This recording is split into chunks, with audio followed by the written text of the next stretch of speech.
The twigs, the needles, the branches, even the trees will burn down, sometimes to a low stump or even a hole in the ground. Not like this one. This was the big Coffee Park fire in Santa Rosa, where 4,700 homes were turned to white ash.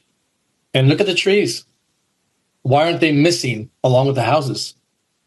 Many of these are pine family relatives.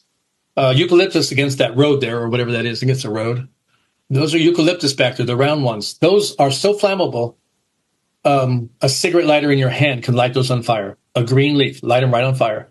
The forest is primarily valley oak, blue oak, and California bay, which is a very combustible leaf. I can light them on fire again with a cigarette lighter. They didn't burn. There's a bay tree right there. The bottoms will always be burned right at ground level. No reason for that. Grass couldn't do that.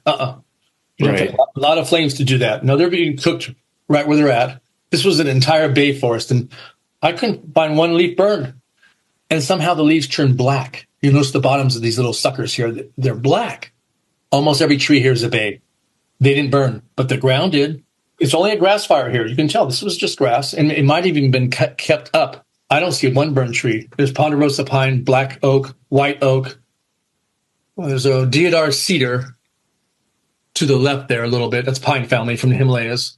And a digger pine on the left, the big multi-branched one. Nothing wanted to burn that day, just the house. Ponderosa pine forest. Little short ones and everything. Where the flames are in the needles, they refuse to ignite. Here's your eucalyptus. It's down in the flames, refuse to burn. Upper foothill or lower pine belt here. Very flammable areas. And no, they're not burning. And look in the background.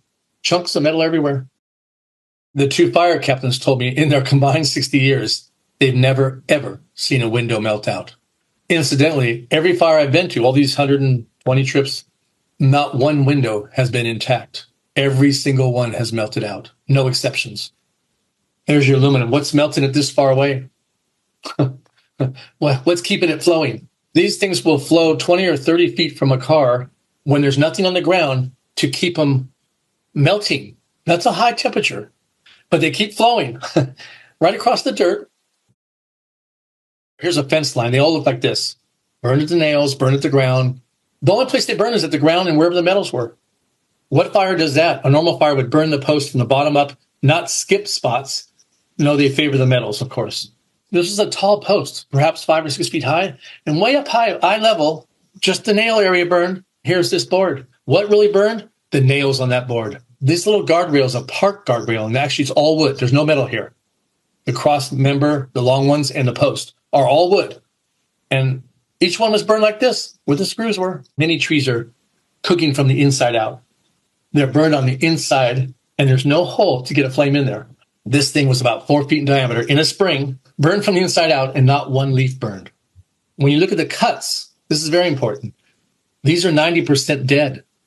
They should not have that heartwood. The dark area is the heartwood. It shows me these things were cooked from the inside out. Here's a soil bag. It still had soil in it. That was there. The tennis shoe was there. And you see the black.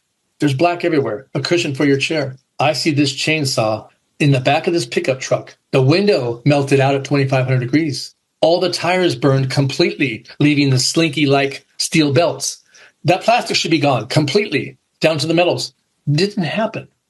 There's so much white ash in some of these photos. It looks like the heat would have been really intense. However, it didn't reach very far. Why is that? Why is everything reduced to white ash versus... Well, I'm going to have to say it's because of the extreme heat. It's a different kind of flame.